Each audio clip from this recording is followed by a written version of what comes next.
تعالی قد افلح من تزکا رب اشرح لي صدری ویسر لي امری واحلل عقدۃ من لسانی یفقهوا قولی۔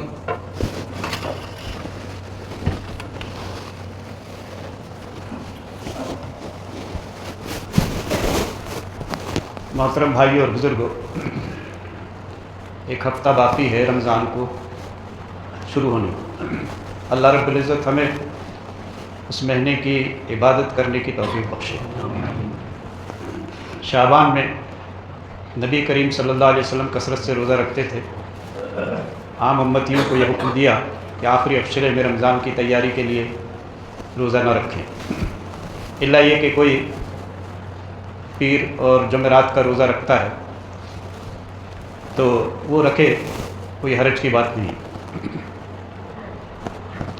آج کے خطبہ جمعہ میں ایک چھوٹی سی آیت پڑھ کے سنائی گئی۔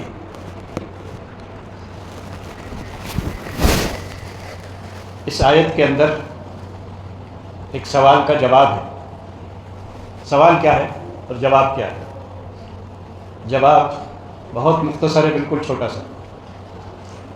سوال جواب کو سمجھنے کے لیے سوال کو تھوڑا سا پھیلا کے بیان کر دیا جائے تو جواب کے سمجھنے میں آسانی ہو۔ سوال کیا ہے؟ سوال یہ ہے، اللہ رب العزت نے ساری کائنات کو پیدا کیا، اتنی بڑی زمین پیدا کی، 2/3 پانی زمین میں پھیلا دیا، 4 ماہ آسمان سے بارش نازل ہوتی ہے، اتنا بڑا سورج جو ہر ایک کو روشنی دے رہا ہے اور انسانی تقاضوں کے مطابق اس کی ضرورتیں پوری ہو رہی ہیں، اور یہ کائنات بڑی خوبصورت بنائی گئی۔ اس میں انسان کے لیے ہر طرح کی آرائش اور ضرورتوں کو پورا کرنے کے سارے مواقع فراہم کر دیے، اور ایک عجیب و غریب مخلوق انسان کے نام پر اللہ رب العزت نے پیدا کیا۔ اس کے بارے میں یہ بتایا گیا ہے کہ اس کو پیدا کیا گیا ہے اور اس کے لیے موت بھی مقرر ہے۔ ویسے تو ہر جاندار کے لیے موت مقرر ہے، انسان کے لیے موت مقدر ہے، اور اس کے مرنے کے بعد اس کو دوبارہ زندہ کیا جائے گا اور پھر ہمیشہ کی زندگی اس کو دے دی جائے گی۔ تو سوچنے والی بات، سوال والی بات یہ ہے کہ اللہ رب العزت نے ہمیں پیدا کیوں کیا ہے؟ اس کی چاہت کیا ہے ہماری؟ وہ ہم سے کیا چاہتا ہے؟ یہی سوال بنتا ہے نا ساری کائنات کو دیکھنے کے بعد، خود کو دیکھنے سمجھنے کے بعد، کہ اللہ رب العزت نے اس انسان کو اس دنیا میں آباد کرنے کے لیے اتنے بڑے جتن کیے ہیں جس کا اندازہ نہیں انسان۔ تو آخر اتنا کاروبار پھیلانے کا مطلب کیا ہے؟ یہی سوال بنتا ہے، اور یہ سوال واجب ہے اور یہ سوال حقیقی بھی ہے کہ اللہ کی چاہت ہے کیا؟ اتنا جو پاپڑ اللہ تعالیٰ نے بیلا ہے، اتنی بڑی کائنات بنایا ہے، تو ہم کو اللہ رب العزت نے شعور بخشا ہے، دماغ دیا ہے، تو یہ دماغ سوچنے پر مجبور ہوتا ہے کہ آخر اللہ کی چاہت ہے کیا؟ اب اس سوال کا جو جواب ہے وہ سب سے چھوٹا ہونا چاہیے۔ سب سے چھوٹا جو جواب ہو سکتا ہے وہ کیا ہے؟ یعنی اللہ کی کتاب میں سب سے چھوٹا جواب تو قرآن کی ایک چھوٹی سی آیت ہے، قد افلح من تزکا۔ اس کا ترجمہ کیا ہے؟ وہ انسان کامیاب ہو گیا جس نے اپنے آپ کو پاکیزہ بنا لیا۔ یہ ترجمہ ہے اس کا۔ اچھا، یہ کامیابی کیا ہے؟ دنیا کی بھی کامیابی مراد ہے اور آخرت کی بھی کامیابی، دونوں کامیابی مراد ہے اس سے۔ اچھا، یہ کامیابی ہمیں کیسے نصیب ہوگی؟ یہ گویا اللہ رب العزت نے ہمیں ایک پیمانہ دے دیا ہے۔ کس بات کا پیمانہ؟ کہ ہم اپنے آپ کو جانچیں کہ ہم کامیاب ہیں کہ نہیں، اس کا پیمانہ ہے۔ یعنی دنیا میں کامیاب ہیں کہ نہیں، آخرت میں کامیاب ہوں گے کہ نہیں، یہ اس کا پیمانہ ہے۔ اور اللہ رب العزت کی شرط ہے کہ پاکیزہ لوگ ہی جنت کے حقدار ہوں گے، جہنم سے بچ سکیں گے۔ اس سوال کے جواب کا یہی خلاصہ ہے کہ اگر مرنے کے بعد دوسری زندگی ہے اور وہ زندگی ہمیشہ ہمیشہ کی ہے، تو یہ دنیا کی زندگی ہمیں اس لیے دی گئی ہے کہ ہم اپنے آپ کو پاکیزہ بنائیں۔ تو اب ہمارے ذہن میں یہ سوال آئے گا کہ یہ پاکیزگی ہے کیا؟ ہم پاکیزہ ہیں کہ نہیں؟ اللہ کے نزدیک پاکیزہ انسان ہی کامیاب ہے۔ اب یہ پاکیزگی ہے کیا؟ کسے کہیں گے کہ پاکیزگی ہے یہ؟ یعنی کتنا پیارا جملہ ہے، عام انسانوں کو بھی اگر بیان کیا جائے نا تو اتنا پیارا جملہ ہے کہ ہر آدمی فدا ہو جائے گا اس جملے پر کہ پاکیزہ بن جاؤ۔ اس سے کسی کو انکار پاکیزہ بننے سے؟ اچھا، پاکیزگی کا اپوزٹ کیا ہے؟ گندا، پلید، برا۔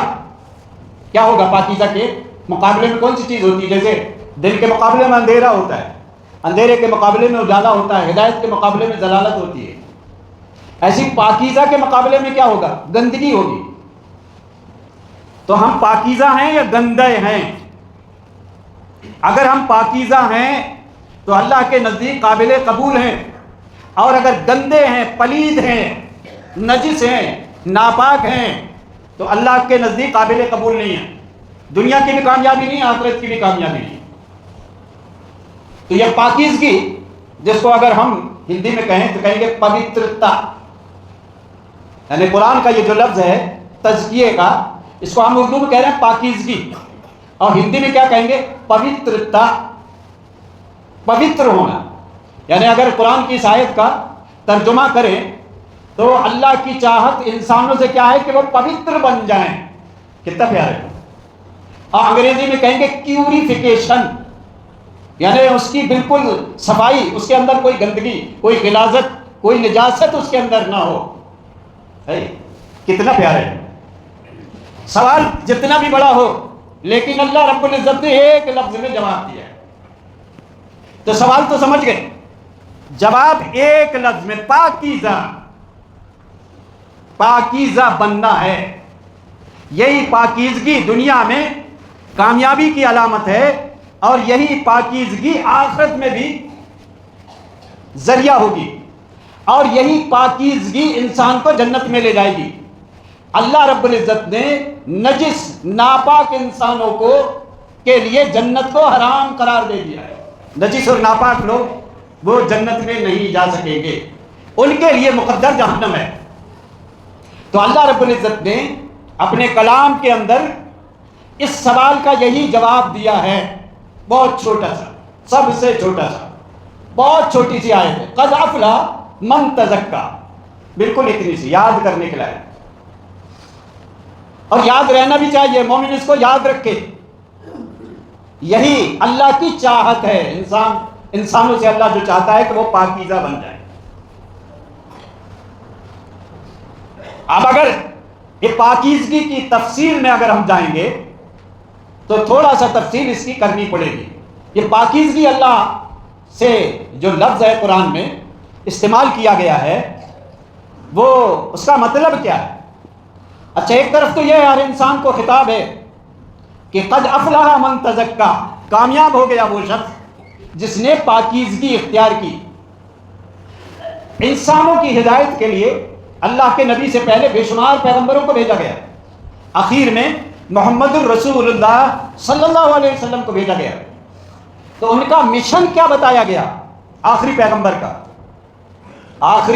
کا مشن کیا بتایا گیا؟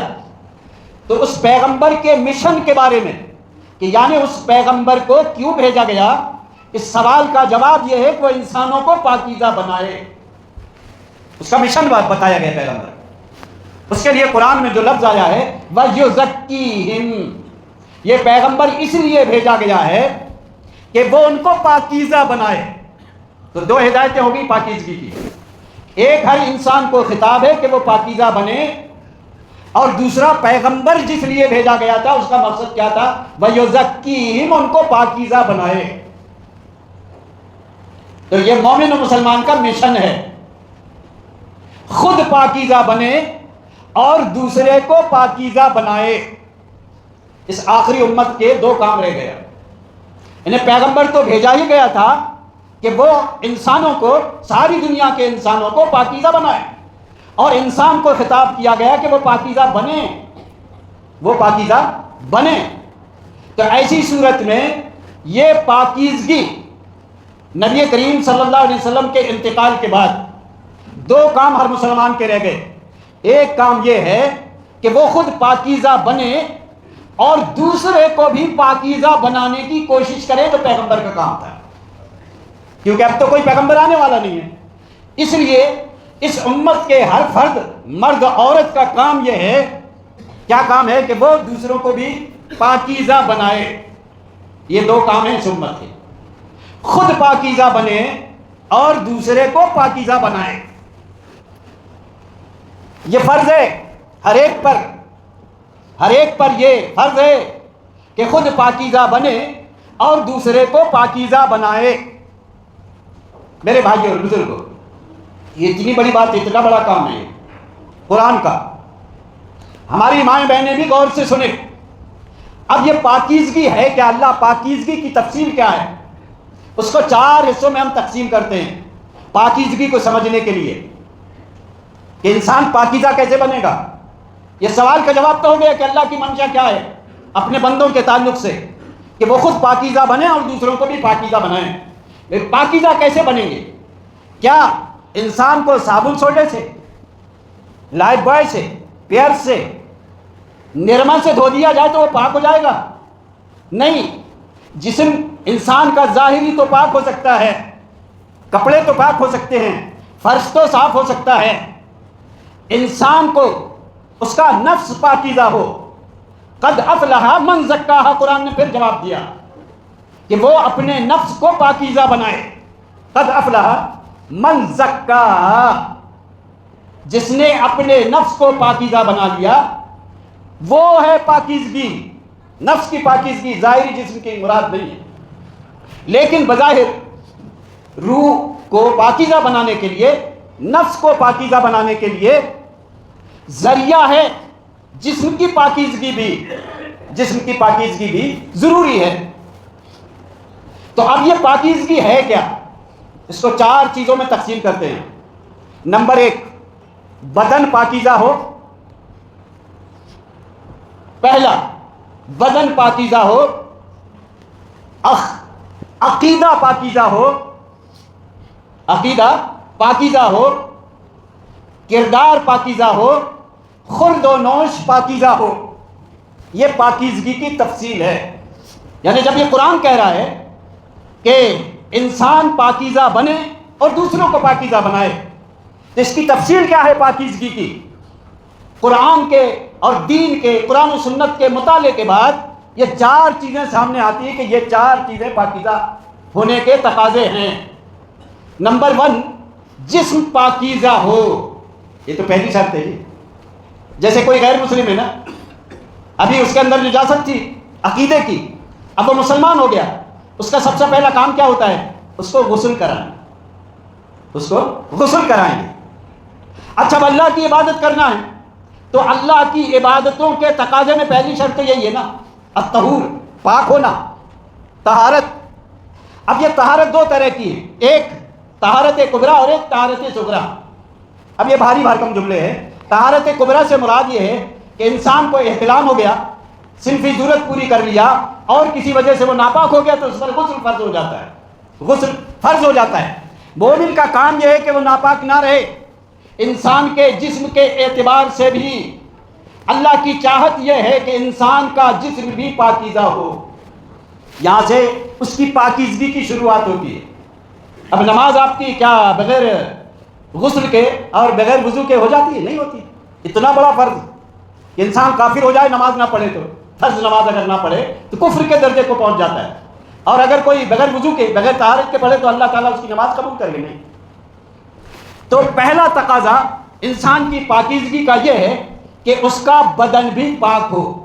پہلی شرط ہے پاکیزگی کی۔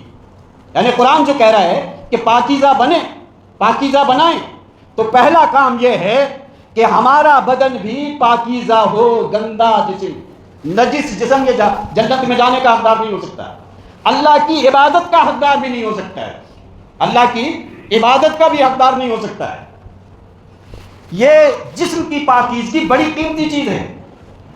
یعنی انسان کے اندر دینی تقاضے کے مطابق یہ احساس جاگ جائے کہ میرا جسم ناپاک نہیں رہنا چاہیے. یعنی یہ پہلا سبق ہے انسان کے احساس کا. اب اگر دوسری پاکیزگی کی طرف جائے گا تو اس کے قدم پاکیزگی کی طرف بڑھتے چلے جائیں گے. لیکن اگر بدن کی پاکیزگی ہی کا دھیان نہ ہو، اس لیے الطہور شطر الایمان کہا ہے. ایمان کی شرط ہے، یہ ایمان کی شرط ہے، ایمان کا حصہ ہے کہ انسان کا جسم بھی، ظاہری جسم بھی پاکیزہ ہو. تو اللہ رب العزت نے قرآن میں یہ جو بات کہی ہے قد افلح من تزکا، اللہ رب العزت کی چاہت یہ ہے کہ انسان پاکیزہ بنے. تو پاکیزگی کا پہلا سبق ہے بدن کی پاکی. اس لیے ہر گھر میں ذمہ داروں پر یہ واجب ہے کہ بچوں کو طہارت کا احساس دلائیں، ناپاک نہ رہنے دیں، بچپن سے ہی ان کو شعور دیں. ناپاک بڑی خراب چیز ہے، شیاطین اس پر حملہ آور ہوتے ہیں. تفصیل بہت زیادہ ہے، اس طرف جانا نہیں چاہتا. اشارتاً یہ کافی ہے کہ ہم اس بات کا احساس رکھیں کہ ہمارا بدن بھی پاکیزہ ہو. اب آگے بڑھیے. نمبر 1، بدن پاکیزہ ہو، عقیدہ پاکیزہ ہو. الحمدللہ ہمارے ہاں عقیدے میں پاکیزگی تو ہے. عقیدے کی پاکیزگی یہ ہے کہ ہمارے اندر اللہ کی توحید ہو، شرک کی بدعت کی نجاست نہ ہو. شرک اور بدعت کی نجاست نہ ہو. اس لیے کفر اور شرک کو نجس کہا ہے اللہ رب العزت. شرک کو نجس کہا ہے. یہ عقیدے کی ناپاکی ہے کہ انسان کا عقیدہ گندا ہو. جس طرح بدن گندا ہوتا ہے نا، اسی طرح انسان کا عقیدہ بھی پاک ہوتا ہے اور ناپاک ہوتا ہے. عقیدے کی پاکیزگی یہ ہے کہ توحید والا ہو، اللہ ہی کے سامنے جھکنے والا ہو، اللہ کا فرمانبردار ہو، آخرت پر اس کا یقین ہو، حساب و کتاب کا یقین ہو. یہ عقیدے کی پاکیزگی ہے. اس میں بھی ہم تفصیل سے نہیں کچھ کہنا چاہتے، آگے بڑھتے. تو بدن پاکیزہ ہو، عقیدہ پاکیزہ ہو. یہ دو اخیر کی چیزیں ہیں جو ہم سے خاص طور سے متعلق ہیں. تیسری پاکیزگی کیا ہے؟ ہمارا خورد و نوش پاک ہو. کیا مطلب؟ خورد و نوش پاک ہو، ہماری روزی پاک ہو، حرام روزی نہ ہو، نجس و ناپاک روزی نہ ہو. یہ کیا مطلب ہے؟ مطلب بہت واضح ہے. آپ جو روزی کما رہے ہیں وہ حلال روزی ہونا چاہیے، وہ بھی پاک اور ناپاک ہوتی ہے روزی. اس پاکی کا مطلب ہی یہی ہے قرآن کے اندر جو بیان کیا گیا ہے کہ جسم پاک ہو، عقیدہ پاک ہو، اور اس کا خورد و نوش بھی پاک ہو، اس کی روزی بھی پاک ہو. حرام روزی سے پلا ہوا جسم جنت کا حقدار نہیں ہو سکے گا. اس لیے اگر ہم جنت کے متمنی ہیں تو ہم اس بات پر دھیان دیں کہ ہماری روزی بھی حلال کی ہو، حرام کی نہ ہو. حرام کی روزی کا مطلب یہ ہے کہ ہم چھین جھپٹ کر کے، دھوکہ دے کر کے، دغا دے کر کے، حرام طریقے سے کما کر، چوری اور ڈکیتی کے ذریعے سے، لوٹ مار کے ذریعے سے، اور جتنے بھی ذریعے حرام طریقے سے روزی حاصل کرنے کے ہو سکتے ہیں وہ تمام، ان سے بچنا اور حلال روزی پر اکتفا کرنا. کیونکہ جس جسم کا خون حرام روزی سے بنے گا اس جسم کو اللہ تعالیٰ جنت کے لیے قبول نہیں کرے گا. یہ تیسری چیز ہے روزی کی پاکیزگی. روزی ہماری پاکیزہ ہونا چاہیے. یہ پاکیزگی کی تیسری قسم ہے. چوتھی قسم ہے اخلاق کی پاکیزگی. یہ بڑا اہم ہے، یہ سب اہم ہے. یہ پاکیزگیاں تمام مراد ہیں. نمبر 1، نمبر 2 اور نمبر 3. نمبر 4، اخلاق پاکیزہ ہوں. پیغمبر کے بارے میں یہ کہا گیا، پیغمبر نے اپنا مشن بیان کیا، لِأُتَمِّمَ مَكَارِمَ الْأَخْلَاقِ، میں اس لیے بھیجا گیا ہوں تاکہ اخلاق کی تکمیل کروں، اخلاق کو مکمل طور پر لوگوں کے سامنے بیان کر دوں. اور قرآن میں پیغمبر کے بارے میں کہا ہے اِنَّكَ لَعَلَىٰ خُلُقٍ عَظِيمٍ. اخلاق کے برابری کے درجے پر فائز نہیں ہیں بلکہ اعلیٰ تر مقام پر فائز ہیں. تو جس پیغمبر پر ہم نے ایمان لایا ہے اس پیغمبر کا اخلاق انتہائی پاکیزہ تھا. اخلاق آپ کا انتہائی پاکیزہ تھا. اچھا اب یہ اخلاق کی پاکیزگی ہے کیا؟ اس کو اچھے سے سمجھنا چاہیے. اخلاق ہے کیا؟ اخلاق کا ماخذ کیا ہے؟ اس میں ہم بحث نہیں کریں گے. اخلاق کیا ہے؟ اخلاق کیا ہے؟ کسے کہیں گے ہم اخلاق؟ کسے کہتے ہیں اخلاق؟ اخلاق اخلاق کا لفظ تو بولتے ہیں ہم. اخلاق ہے کیا؟ جسے کہتے ہیں کردار، بیوار. جی بیوار، ایک دوسرے کے ساتھ بیوار. اب یہ اخلاق ہے کیا جو جسے پاکیزہ بنانے کی ضرورت ہے؟ اخلاق ہے کیا جسے پاکیزہ بنانے کی ضرورت ہے؟ اگر اخلاق نجس ہے، ناپاک ہے، گندا ہے، اللہ رب العزت اس اخلاق والے انسان کو قبول نہیں کرے گا. جس کے اخلاق پاکیزہ ہوں گے وہ جنت کا حقدار ہوگا، وہی کامیاب ہے. قد افلح من تزکا، قد افلح من زکاہا. اچھا اب اخلاق کیا ہے؟ ایک انسان کا دوسرے انسان کے ساتھ ویوہارک زندگی، جو ویوہار کرتا ہے. اب یہ ویوہار کہاں سے شروع ہوتا ہے؟ یہ کہیں سے بھی شروع ہوتا ہے. اگر ماں باپ ہیں تو اس کی اولاد ہے، تو ماں باپ کا ویوہار اپنی اولاد کے ساتھ کیسا ہو، اولاد کا ویوہار اپنے ماں باپ کے ساتھ کیسا ہو. بھائی ہے تو بھائی کا ویوہار بھائی کے ساتھ کیسا ہو. بیوی ہے تو بیوی کا ویوہار شوہر کے ساتھ کیسا ہو، شوہر کا ویوہار بیوی کے ساتھ کیسا ہو. مرد ہے تو مرد کا ویوہار عورت کے ساتھ کیسا ہو، عورت کا ویوہار مرد کے ساتھ کیسا ہو. دوست اگر ہے تو دوست کا ویوہار دوست کے ساتھ کیسا ہو. پڑوسی اگر ہے تو پڑوسی کے ساتھ اس کا ویوہار کیسا ہو. ایک آدمی مسلمان ہے تو مسلمان کا ویوہار غیر مسلم کے ساتھ کیسا ہو.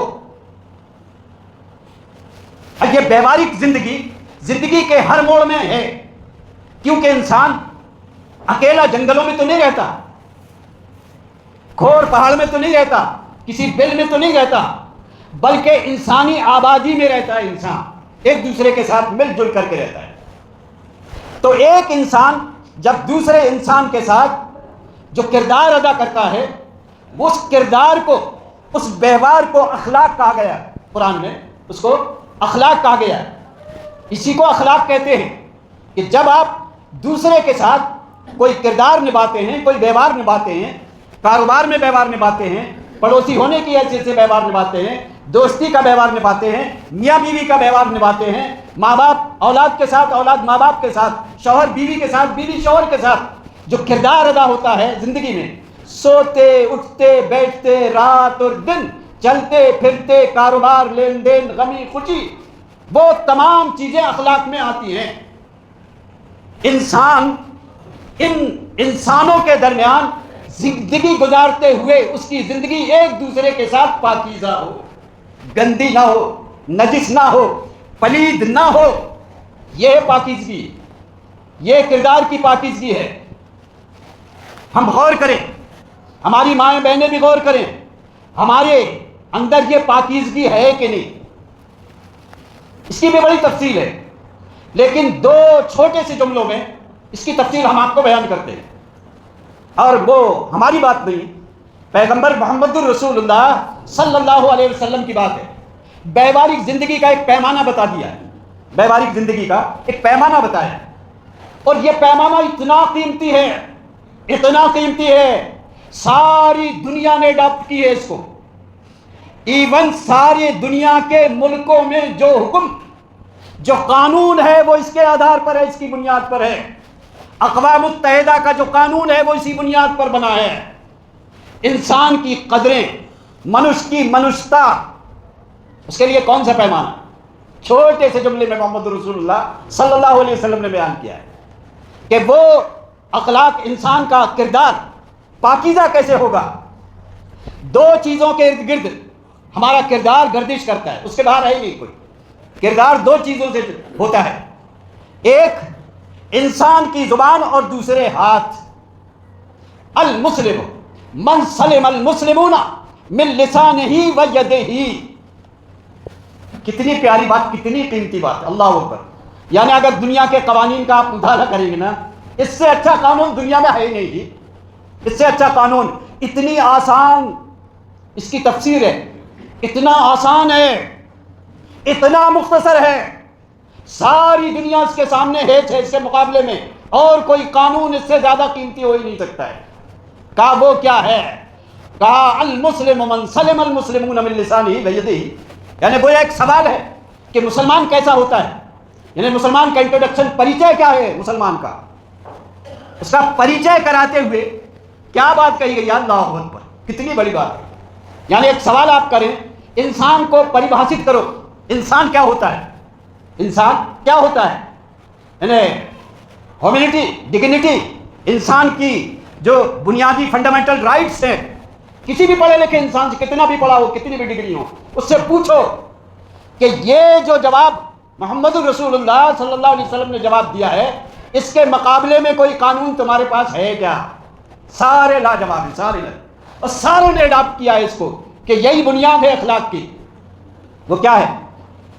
مسلمان کی انٹروڈکشن، اس کا پریچے یہاں سے شروع ہوتا ہے، یہ بسم اللہ ہے۔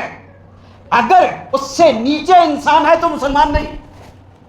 یعنی اس روایت کا، نبی کے اس فرمان کی اگر تفصیل کروں تو اس کا مفہوم مخالف اگر لائیں گے نا، کہ اگر یہ دو چیزوں کے مقابلے میں اگر انسان اس پر قائم نہ ہو، پیچھے کی طرف آ جائے، تو وہ مسلمان ہی نہیں ہے، مسلمان ہی نہیں ہے، وہ مسلمان ہو ہی نہیں سکتا ہے۔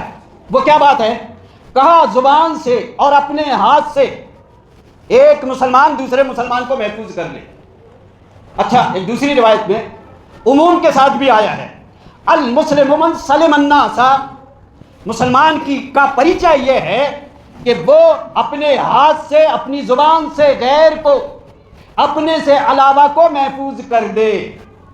اب سارے اخلاق کا جو باؤنڈری ہے، یعنی اخلاق جو کردار ویوہار ہے نا، یہی دو چیزوں کے اندر ہے، ایک زبان ہے اور ایک ہاتھ ہے، کہ انسان کا، مومن کا، مسلمان کی پہچان یہ ہے کہ وہ اپنے سے علاوہ دوسرے کو اپنی زبان سے، اپنے ہاتھ سے محفوظ کر لے۔ اگر خدا نہ خواستہ وہ اپنی زبان سے، اپنے ہاتھ سے دوسرے کو محفوظ نہیں کرتا ہے تو مسلمان نہیں۔ اس کا مفہوم مخالف یہی ہوگا، کیونکہ اسلام کی شروعات، مسلمان کا پریچہ یہاں سے شروع ہوتا ہے، یعنی بسم اللہ ہے اس کا، یہ کہ اپنے ہاتھ سے، اپنی زبان سے دوسرے کو محفوظ کرے۔ اگر وہ اپنی زبان سے، اپنے ہاتھ سے دوسرے کو محفوظ نہیں کر رہا ہے تو مسلمان نہیں ہے، وہ مسلمان نہیں۔ اتنی بڑی بات۔ اب ساری دنیا کے قانون دیکھو، اس قانون سے ہٹ کر کے کوئی قانون ہو سکتا ہے؟ نہیں ہو سکتا۔ اس قانون سے ہٹ کے کوئی قانون ہی نہیں ہو سکتا۔ اتنی بڑی بات۔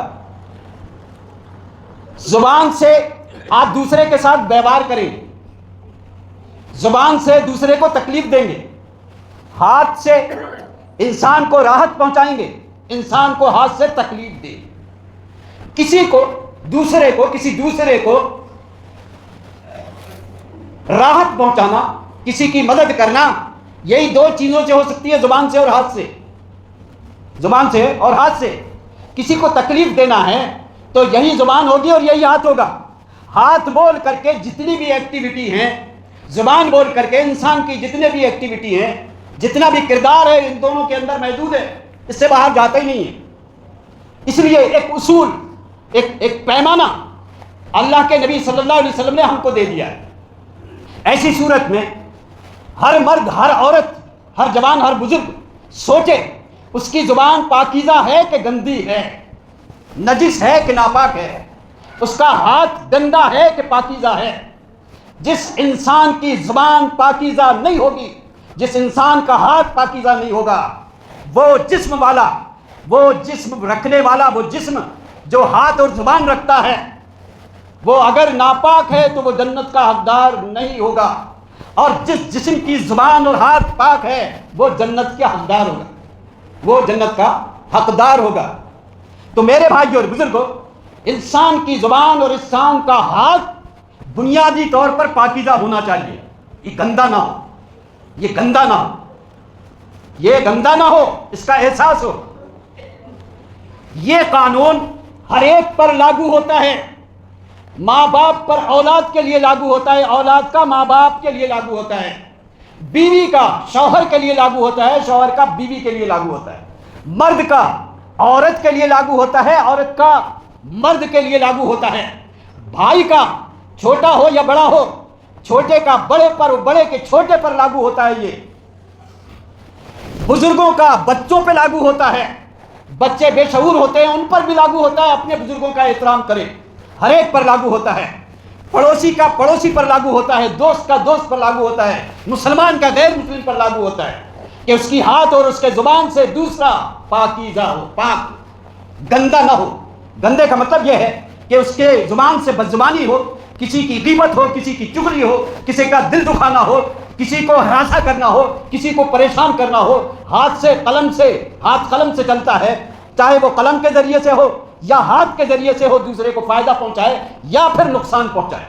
اگر نقصان پہنچا رہا ہے تو یہ ناپاک ہے، یہ ہاتھ گندا اور پلید ہے کہ دوسرے کو تکلیف دے رہا ہے، دوسرے کو تکلیف دے رہا ہے۔ تو میرے بھائی اور بزرگوں، یہ ہے کردار، کردار پاکیزہ ہونا، کردار پاکیزہ ہونا، یہ پاکیزگی کی تفصیل ہے، دین میں پاکیزگی کی یہ تفصیل ہے۔ نمبر 1 یاد کر لیں،